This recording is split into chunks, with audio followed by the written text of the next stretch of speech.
Okay, so this is going to be a pretty serious coronavirus update video because I've been doing these daily now because so many people want to talk about it. But I'll just quickly say, I filmed this Friday evening. On work, I work Saturdays and Sundays, so I can't reply to comments today. I can't do a live stream today or whatever, so, you know, apologies if you ask a question in the thing. I'm going to probably just have to miss it because at the moment it's hard enough to keep up with the comments on the days I am able to, you know, like spend hours a day literally reading comments and replying to them, but when I'm actually working, you know, and doing my job properly, I can't look at my phone and you do that rather than be at work.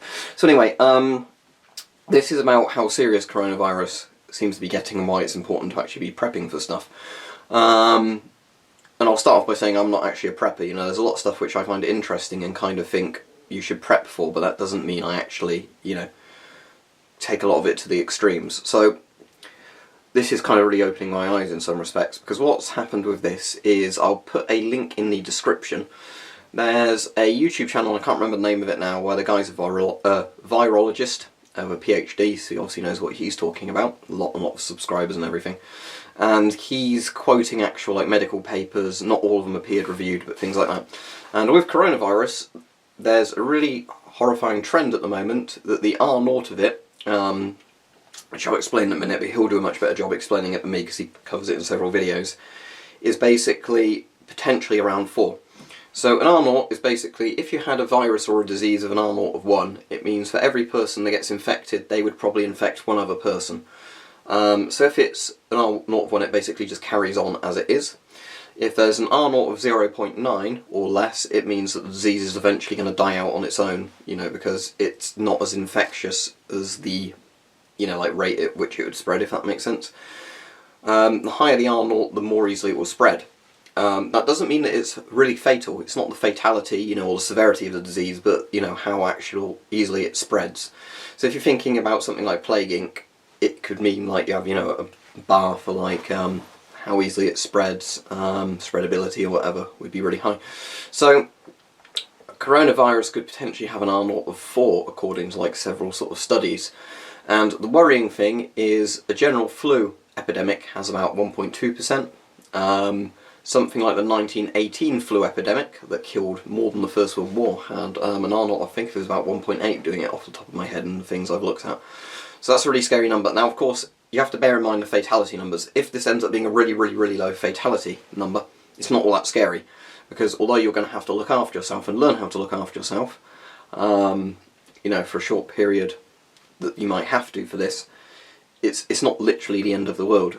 The point you have to get worried, of course, is the higher the fatality rate is, you know, combined with this, you know, so it's saying it's spreading really easily, but we don't really know how fatal it is yet. But it doesn't help to be, you know, it doesn't hurt to be prepared, because you always want to be prepared for something like this. So what you need to think about now, when there's still time to do it, before people start buying up, like we've been seeing with masks, buying up all the supplies so they can price gouge and sell them, or just keep them for themselves.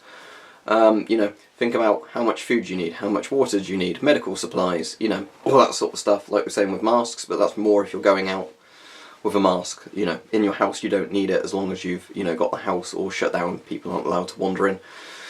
You know, you've got to think of sanitation, toilet roll, all that sort of stuff. And also how to defend it. Now, because I'm in the UK, I'll be very careful what I say on YouTube, because I don't want to get memory hold, because obviously we don't have the Second Amendment and all that sort of stuff in the UK. Obviously in the US you're a lot more able to freely talk about, you know, the right to bear arms, the right to self-defense and all this sort of stuff.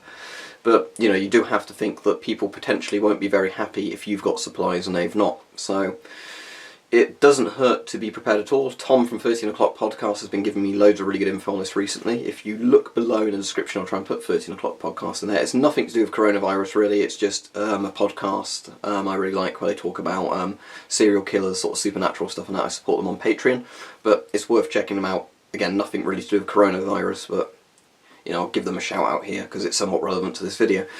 So yeah, you really, really need to think, I guess, at this stage, about not just the masks, like, you know, where I was originally just telling people about them because people were saying, well, would this one work, would this one not? Because, you know, some people are like, oh, you can wear a surgical mask that offers no protection, that will do. But you really need to think, yeah, do you have enough food, do you have enough water, do you have enough medicine? Like I said, I've got ulcerative colitis, I've had that for years. I need to take medication daily to keep that under control. So I'm going to need to think about now, is there any way I can start stockpiling the medicine more than normal Again, I would have started stockpiling it a while ago, but the issue is that the expiry dates on it and stuff like that. I mean, I might in all honesty just be able to go to a doctor and say, look, I'm being completely honest with you, I'm worried about this, can you please, you know, get me this, write me a longer prescription out for this medicine at the moment, so, you know, if there's any stuff to do with coronavirus or something serious, I can isolate myself, not risk getting infecting or spreading infection to other people, you know, and bunker down and get through it. Of course, the nice thing is with a lot of stuff you can just legally buy it in shops, so it's about, you know, food rotation in your cupboard and all that sort of stuff. But the point is, you ought to think about this stuff, and I think this is going to be a big eye-opener to some people that, you know, Big Daddy government won't fix everything for you, as we've learnt through a lot of times in history, but a lot of people ignore it. You know, don't rely on the government to do everything for you, please. Anyway, I don't want this to become too political sounding, this video, because it's more about people's safety, but yeah, please, please, please start to think about the people you might have to care for, what resources you would need to do it ahead of time, so you've still got time to do them, not to wait till it's too late and then you find you're screwed. But yeah, thank you for watching, but as I said, I'll be at work today, no stream, and I probably can't keep up with the comments, I'm afraid, but I do wish everybody the best.